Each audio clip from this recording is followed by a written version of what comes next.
Bonjour à tous et bienvenue dans cette nouvelle vidéo sur ma chaîne YouTube et on se retrouve aujourd'hui avec la vidéo 3e jour du calendrier de l'Avent, on est le 3 décembre. J'espère que tout se passe bien pour vous et que vous préparez activement vos cadeaux de Noël pour pouvoir passer des joyeuses fêtes de Noël. Et aujourd'hui je vais vous proposer un autre comics de ma collection. Et comme promis dont je vous avais annoncé hier, un comics Marvel, parce que j'en ai pas mal, donc je vais vous en présenter un. Et je vais vous présenter, alors... il y a un auteur que j'aime énormément qui s'appelle Jason Aaron. Jason Aaron, alors je vous le dis tout de suite, il va revenir dans ce calendrier parce que c'est un auteur que j'aime énormément et je compte lui rendre hommage dans ce calendrier. Et on va commencer déjà avec le premier titre. Pourquoi je vous le propose? C'est parce que c'est un one-shot, c'est-à-dire que c'est parfait pour être un cadeau de Noël. Vous achetez, c'est une histoire complète, il n'y a pas de suite, il n'y a pas de numéro 1, il n'y a pas de numéro 2, c'est juste l'histoire de Thanos. Donc ils ont appelé ça Thanos l'Ascension, et comme vous pouvez l'imaginer, c'est que Thanos n'est pas encore ce qu'on appellerait le titan fou, hein, si on reprend ça, c'est Thanos qui va on va découvrir les origines de Thanos, en gros, par Jason Aaron et Simone Bianchi au dessin, et ils vont nous raconter un petit peu comment ça s'est passé sur sa planète, pourquoi il aime aussi peu l'humanité en fait, et l'humain, et les êtres vivants, j'ai envie de dire, en règle générale.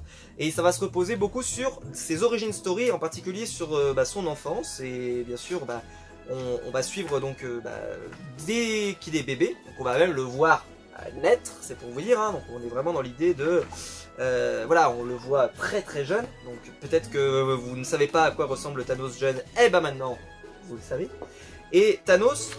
eh ben, c'est quelqu'un en fait qui est un peu rejeté. C'est-à-dire que il est pas du tout vraiment accepté dans sa communauté, mais pire que ça, en fait, c'est un guerrier sanguinaire. C'est-à-dire que il va se révéler très rapidement comme quelqu'un en fait qui, de base, il n'est pas très sympathique. Et donc, on va vite le voir évoluer.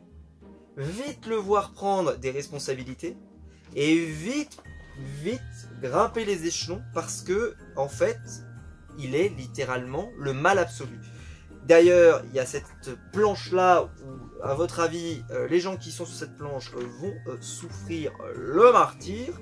On va avoir donc un récit galactique dans lequel on va retrouver un peu tout, une histoire très simple, mais avec des idées, et puis une volonté de nous raconter vraiment ses origines, de ne pas nous faire par contre quelque chose qui, voilà, parce qu'on sait que beaucoup de gens aiment Thanos, ah bah là non, on fait en sorte que Thanos soit vraiment quelqu'un qui est quand même pas non plus toujours sympathique en tout cas. Et là justement, on va voir vraiment... on va assister en fait par exemple à l'extermination de, voilà, à tout le massacre de de toute la population et de son peuple en fait. Et donc il va être le dernier de son espèce. Bref, il y a plein de choses dans ce comic. Je vais essayer de pas trop vous en montrer parce que là je risquerais de vous spoiler un truc hyper vénère.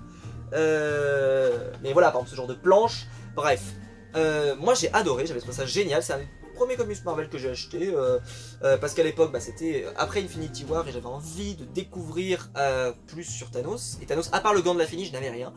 Et Jason Aaron, disons que c'est un scénariste que je suis un peu aveuglément, c'est-à-dire quand je vois écrit Jason Aaron sur la couverture, je prends. Voilà, c'est rarement pas bon, et je crois que même d'ailleurs ce n'est jamais pas bon, donc voilà. Parce que Jason Aaron, il réussit toujours à faire quelque chose de sympa, intéressant. Il s'associe avec des bons dessinateurs et ça donne toujours des bons comics. Donc franchement, toutes les raisons pour l'acheter. Voilà. Donc Thanos, l'Ascension de Jason Aaron. Si vous cherchez une petite idée cadeau, pas très cher, je pense que ça coûte pas une fortune cette histoire, mais bon, avec Panini, des fois faut se méfier, mais là ça doit coûter moins de 15 €. Je l'espère. Je crois que c'est 13. C'est 13 ? Vous irez vérifier. Parce que j'ai eu un doute. Mais voilà, on va dire que c'est 13, hein, voilà.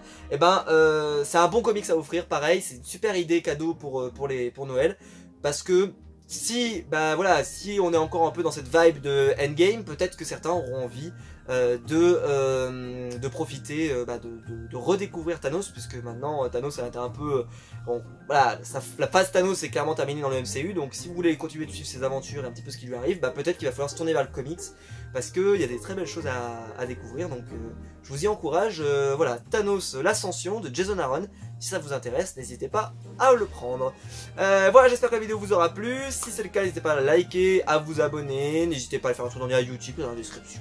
Voilà, il est là, vous pouvez y aller, c'est voilà, si vous avez quelques secondes, n'hésitez pas. Ça aide la chaîne, moi ça aide à financer du nouveau matériel. La lumière que j'utilise aujourd'hui pour m'être financée par YouTube. Je vous en remercie encore beaucoup. Donc merci beaucoup. Et quant à nous, bah, on se retrouve demain. On se retrouve demain avec un autre comics et on va continuer sur du Marvel. Demain. Allez, à demain!